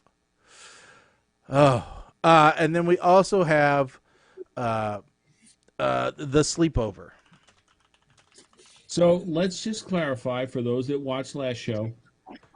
The two movies that we had originally selected were no longer, well, one was no longer available, and the other one we said Was Obama Land. we ain't touching with a 30-foot pole. No, plus I did watch it, and no, you don't want to touch it. I'll say it's 3 pukes right now. I'm going to tell you that's what it would have been. Okay. It would have been 3 pukes. Okay. All right. Would it have been burn it with fire or just 3 pukes? It'd have been 2 burn it with fires and 1 puke. That's what it would have been. Okay. Actually, it would have probably been you tap out, Mike burn it with fire, me puke. Okay. That's what it would have been. I'm telling you right fair. now. That's fair. You know. Although I got to be honest, I err toward the side of tapping out at this point because I got way too much stuff to watch. All right. So the you want to do it's Cottage Country, not Country Cottage. Cottage Country. So do we want to do Cottage Country first? Sure. Let's do it alphabetical order. Let's... Okay. So and following with alphabetical order, we'll let Mike go first because Apeman starts with A. That does not. Okay. Oh. Yeah. Okay. All right. So we'll Apeman go first. Go ahead. For Cottage Country. Okay. And actually, that works out well because the first movie in the Malin Ackerman double feature tonight, after coming to our senses and disqualifying Obamaland, I have relatively low hopes for this movie, mainly due to all the Canadian stuff that flashed during the opening credits. My opening remark has nothing to do with Malin Ackerman specifically. I actually like her body of work. This guy, the brother, who shows up unexpectedly at the cottage because he didn't book it on the website, not even going to question it. He is the dollar store Pauly Shore. All right. Just stop the goddamn review right here. Shaggy, put it back to Foursquare for a second, please. I need, because I need your faces on here. This was a pivotal scene in this movie where they discussed the virtues of pornography versus art. And damn it, I need to know what side of this debate you fall on, Shaggy. Because if anybody, you probably fall on the art. What they were going to do was definitely porn, not art. Okay. Yeah. I'm actually quite surprised by that. But I also want to know specifically what side of the debate you fall on with the hydraulic anal pumper thing. No, never hydraulics. Always electric.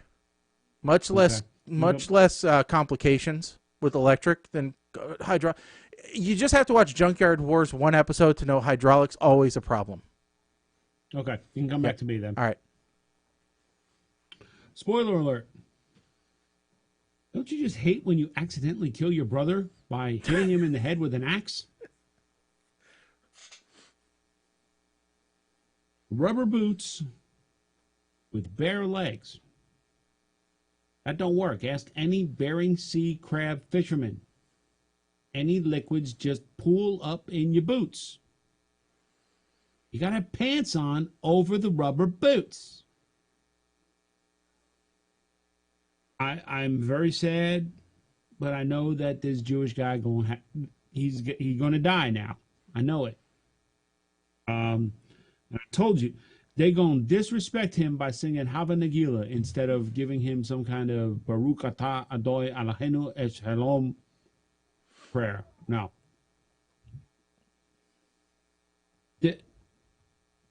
That's the vice president who became the president in the day after tomorrow. This guy's a politician's son. They should not have to go through all of this trouble to cover up a death.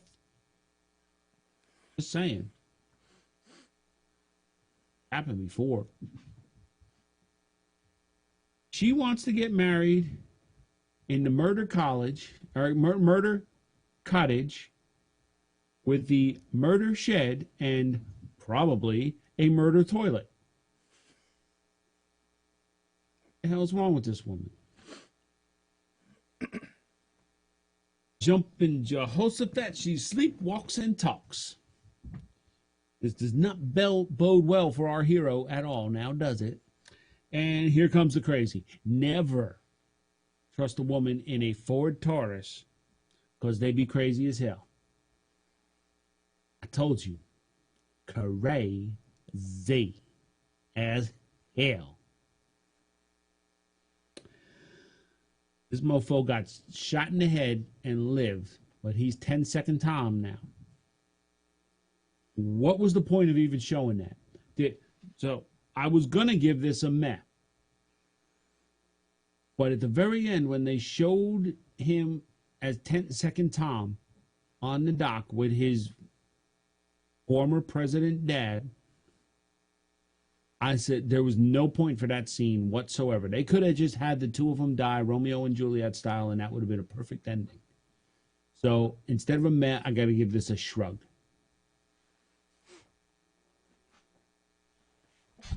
All right. Guess Colin, you're up next. Okay. So Cottage Country, it's one of those movies where you're just kind of yelling at the characters. No! He obviously... So the two brothers are in a fight where one brother is definitely the aggressor. And the aggressor gets... Anyway, point being, all you had to do was call the cops, tell them what happened, and there might have been some things, but he probably could have got away because his brother is skeevy. He gets some actual cops there, is going to look at him and say, okay, here's a guy who looks like he has things put together, and here's this woman who he was about to propose to, and you have this guy who looks like he just came out of the dark side. Probably been okay. But, of course, not, because this is a dumb comedy. What much comedy in this movie? It was just mostly annoying watching these characters. I will say I like the ending of this movie. This movie had a good ending where...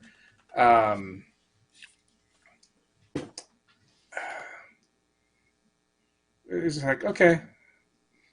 I expected just death at the end. This wasn't just death. That actually had some character stuff that made you think about, these characters.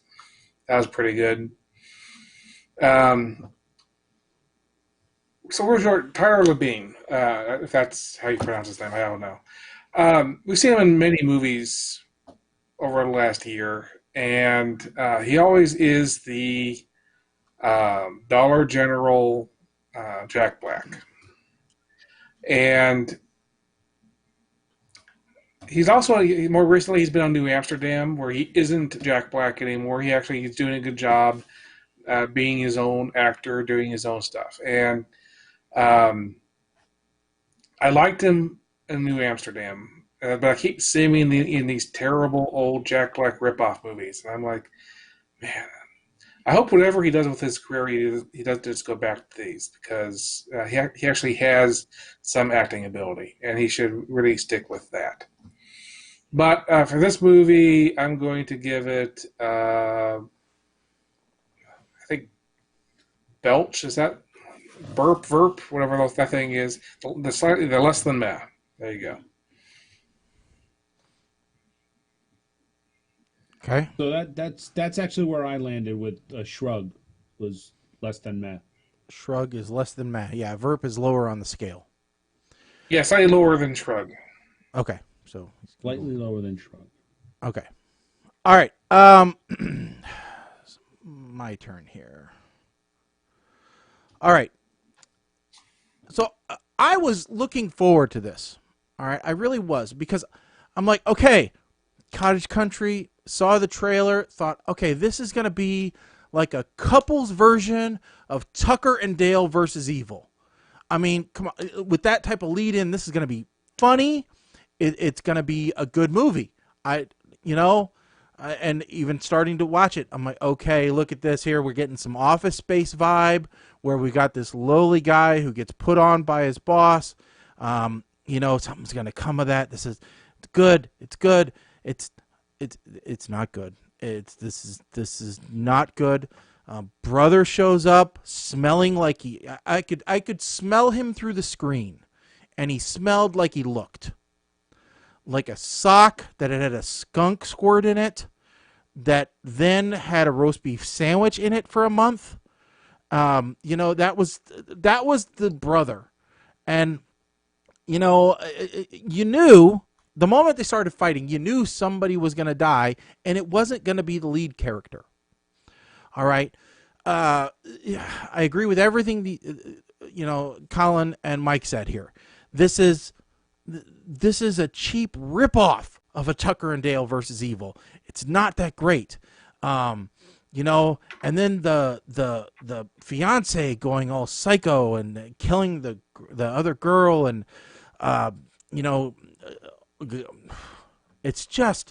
this was just a bad movie that was hard to watch, really. The end, driving into the police officer. Why? What'd the police officer do? Killed the dude. Plow into the dude. Don't shoot him in the head. And Mike captured it perfectly. The last 5 minutes of the movie, not needed at all. Scrub them. Your movie would be better if it just fades to black. All right? I don't need to see him in the wheelchair. That's a useless scene that serves no purpose whatsoever. The only way that scene should have been there is if somehow it glanced off of every important part of his head and he was perfectly fine, and the wheelchair was being pushed by like some really cute girl, and he was okay. There wasn't any repercussions from him, right? If he was all awesome and suddenly mom and dad weren't at each other's throats, which, by the way, that was the weirdest dynamic ever. You're going to introduce mom and dad of this doofus, and they're going to be at each other's throats from the beginning, saying that it was the most horrible thing in his entire life. That's what the dad said. It's just not what you picture for people having, a cottage on the lake. No, I didn't like this movie. I'm going to straight up give it a verp because it was so bad. So, no. Cottage Country, stay away from it. It's no good. Watch Tucker and Dale versus Evil. At least you'll laugh your balls off on that one. This one, no, it sucks. So here's a question. What if they had taken the original beginning of the movie, down through now they've killed several people. I wonder if they had just gone with it, like taken like a Dexter type of thing to it. Because can you imagine that, like, if they pulled it off, they got out scot-free, and the movie ended with them planning the murder of Tyler Levine's boss? No, I don't think with these characters you could do that. No, I'm saying the characters would have to be. I'm not. Yeah, you have to get rid of the mother and father part and the haunting part, and have the characters themselves change a bit with what they were doing. I'm with you. I'm with you to a point. Not as far as they start planning the next one. I'm with you. I would have been okay with them going the Dexter path to get through the wedding and get away with it that way. Mm-hmm. And then maybe a subtle reference, like maybe a flash forward where they're living it full time at the cottage now, and a flash forward, some kind of like inside joke about why their garden grows so well. I'd have been okay with that kind of, like a Goodbye Earl reference. Right.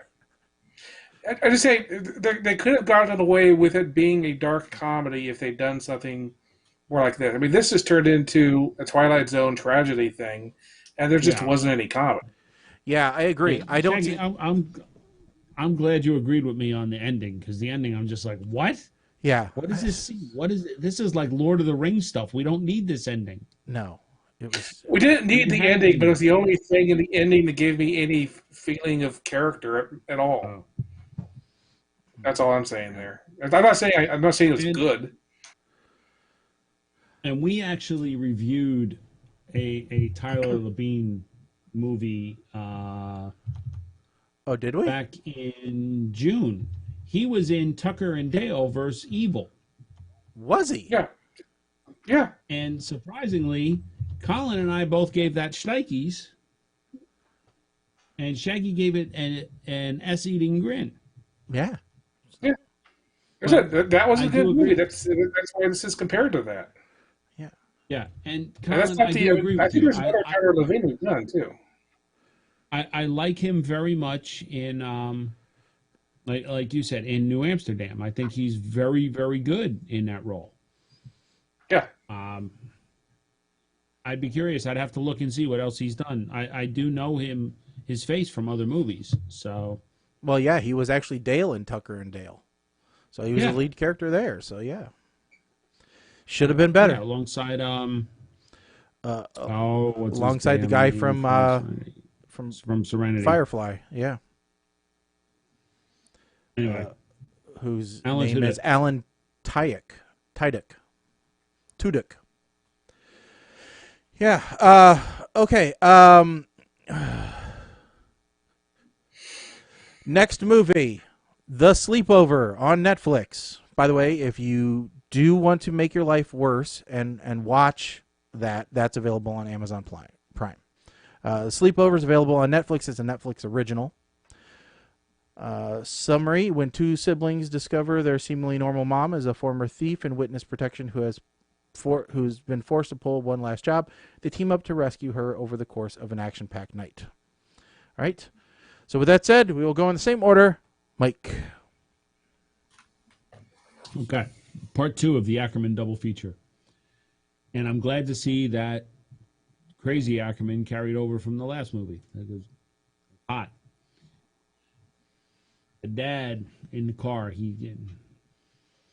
tell her those things. I'm glad the kid pointed it out as weird, because I'm like, dude, what is this? He's preparing to crush your head. What? No. There was a line right here that I swear I stored in the memory banks, and I'm going to find a time and place to use it, but you can't just squeeze something and call it nut water. That's downright genius, and I'm going to use it someday. Avocado frosting on the cupcakes. The hell kind of yuppie hell is this? And I know I'm going to catch hell from the Blair Foodies and clan over there, the bakers and stuff. But no, you can take a number and stand with all the Brits over there, because this is bullshit. Don't make avocado frosting. Stay the hell out of my kitchen. Get away from me. Avocado frosting is stupid as hell. Unless you're using it to lubricate your Birkenstocks or something. I digress. I've never snuck out of my house, as the children did there. But I'm pretty sure if I decided to do that, I would not wear all white. That just leads for too many mishap potential questions are going to happen. I don't exactly like the idea of how this movie is turning into a giant Scooby-Doo mystery, where the kids are going to solve it all. Side note, this little Mim girl, she is evil AF. If you don't know what that is, go on Twitter or something. She has the potential, her character, to wind up in a clock tower someday. Just saying. I know how this wound up on the list now, because the lead character played Kim Possible in the live action movie Shaggy. I mean, seriously, do you not understand how much this bothers me that Clancy is wearing all white and hasn't gotten a single stain or mark on her? They snuck through a rusty chain link fence. The ground is wet. That means that the fence was probably wet. And she does not have a mark on her. This is worse than watching a movie where the guy shoots 37 bullets out of a handgun and doesn't reload it once. This is seriously messing with my OCD and bothering me. Okay, at least she changed her jacket. Okay, good. Car is driving by itself, so why would you even bother holding the steering wheel? He's not wrong. He makes a comment about leaving mayonnaise-based dishes out for too long, and guess what? He's not wrong. Quote unquote, what's that thing mom's always saying? The kids reply, stop wiping boogers everywhere. That is some old-fashioned family-type fun. I spit my drink out when the kids said that.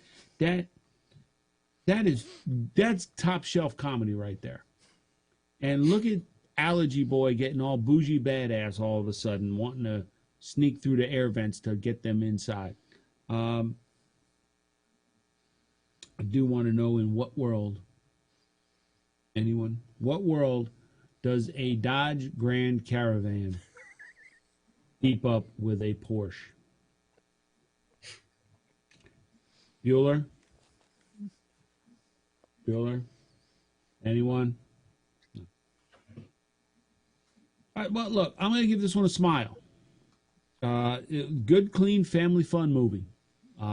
It was kind of along the lines of Spy Kids without getting too far into the crazy. All in all, it was a pretty good time. I enjoyed it.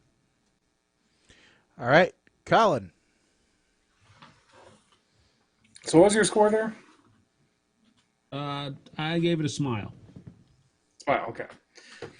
So yeah, so the short review for this would be not as good as Spy Kids, and then if you project that up, that's basically it. But to be more precise, this movie is the love child of Spy Kids, a little bit of Adventures in Babysitting, and a lot more The Goonies. You put those three things together, that's basically this movie. Mother turns out to have been a thief of the Parker from Leverage variety, and it turns out that her crew has been wanting her back to steal this crown, where, as far as I can tell, I mean, I'm sure the crown's worth a lot of money, but she seemed to have a lot of extra money just laying around in her storage locker, so they could have just taken the storage locker, been happy. I don't know. The main young brother character was definitely giving me Goonies vibes more than any of the rest of them. But I don't know. I watched this movie. I've seen so many of this type of movie that this movie was just kind of, it was okay. It was definitely better than Meh. But there's nothing about this movie that jumped out at me and said, oh yeah, this is great. This is like a newer version of these other movies that I like, that I can show my nephews, and then they'll enjoy this, and then just like I would have enjoyed other things, because there wasn't anything here that felt up to date. So it just felt redundant. But I guess a spark. It is better than Madeline. All right. Oh, and that leaves me then. Okay. First of all, again, I kind of like going last now because I can agree with everybody, and you guys covered a lot of good points. Maybe it's because during this last week I finally watched Artemis Fowl, and I have seen Spy Kids, and I have seen the Adventurers and the Hunters and all these other ones, where it's basically parents were superheroes, and the kids found out because the parents got abducted or whatever it is, So I like that genre. I really do. I think it's a fun genre to play with. Another one that I watched was The Second Born Society. So again, all this kind of factors into one another, where the kids learn things about themselves. And so the premise was good. I kind of liked the idea here where the husband didn't know anything. I thought that was a nice new twist where she was in witness relocation. And so it was, new to him too. And having this ex-fiance on the side here now, who also went into it, supposedly went into it separately.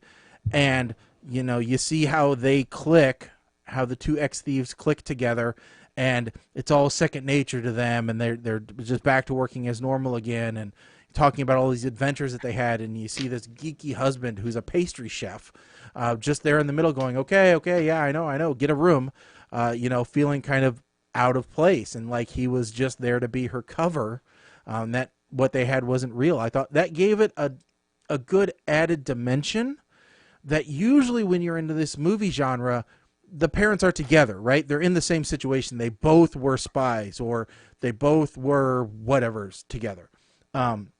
So having this where it was split, where it was even a surprise to him, that's, I think, a nuance that you don't see a lot of the time. So I like that. The kids having to step through and go through all the things had a bit of a good feel to it. I liked all the puzzles they had to solve. That was all good. So again, like Mike said, it's a good family film. There's not really a lot of cursing. There's not nudity. There's none of that stuff. There's a little bit of action and violence, but they even say, hey, we don't kill anybody. So I think it's a good family film to watch. And I think this is one that maybe, I might get the wife to watch initially, if I decide to watch it again. Actually, Mike, I did not know that she was in the Kim Possible movie. Before you mentioned something, I had to look it up to see that she was. Actually, I think what got me onto this one was the Joe Manganiello. I think I just did a deep dive on movies that he was in. So, for some reason, I remembered seeing him in Pee-wee's Big Adventure or whatever it was, and I think I backtracked and found him in a bunch of B movies. So that's what kind of got him on the list here. But anyway, overall, I thought it was pretty good. I'm going to go ahead and give it a smile. Because, again, I think it's nice. It's that family film that you can watch with a bunch of people around and not feel too bad. It's also a movie you can kind of put in the background and do other things while you're watching it. So that helps out a lot, too. So a smile from me. I remember the other movie I forgot. Yes? True Lies. True Lies. Yeah, that is one where that is the only other one I can really think of where one side, love you too, Mama Blair, where one side doesn't know what the other side does. Yeah. But you have to admit, it's really rare to find those. I mean, typically you don't see them. No, that was an interesting part of it. Yeah. But, all right, Mike, time to pick the two movies for next show. So we are 1 to 49. 7. Jackie Chan. Let's see if it's still around. Oh, Jackie Chan. Nope. Yeah, that's been on there way too long. All right, 29. Red 29. Red 29. Oh, boy. What the heck is that? Desperate to save the world and his job, the creator of Earth journeys to the planet to reconnect with humanity via an internet variety show starring Tommy Chong. It's God. G-A-W-D. God.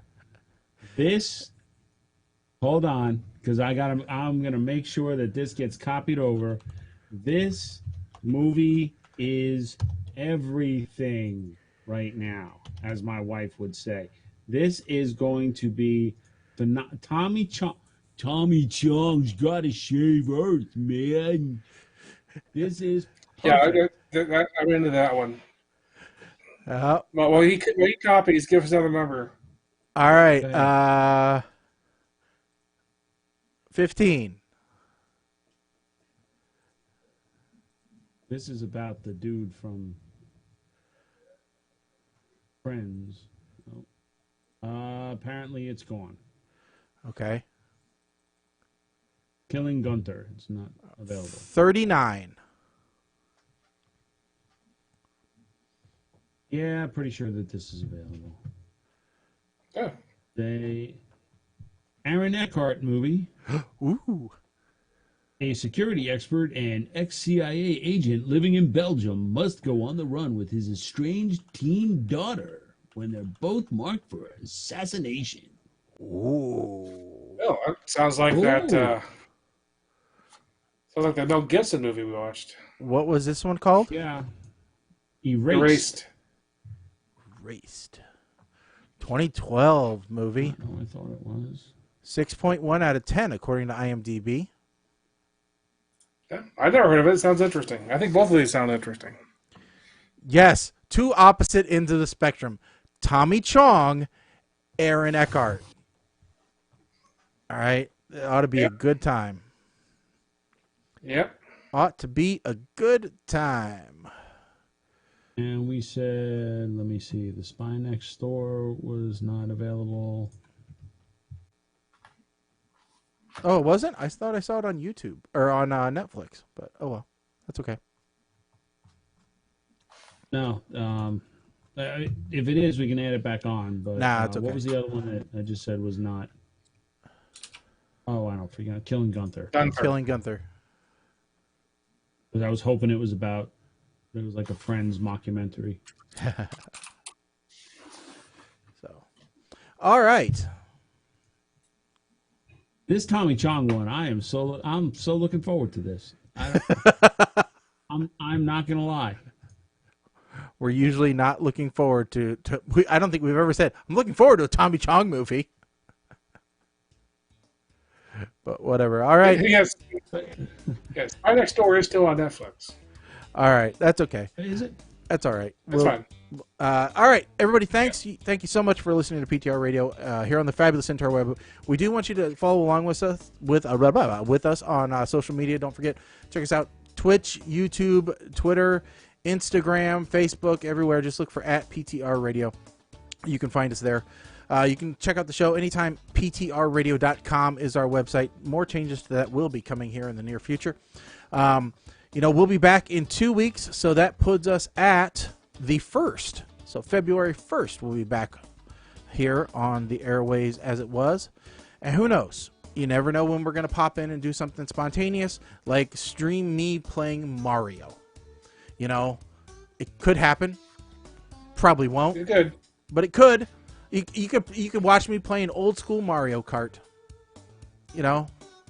That I'm sure everybody would find that fascinating. Probably not, but never know. So, all right, we don't have any personal appearances because COVID. We don't have any, anything to shout out. So, because we don't do that here. And remember, folks, the Earth is round. That's our parting gift for you tonight. Is the Earth is total? It's not really totally spherical. It's an oval. It changes the closer we are to the sun. Yeah. So,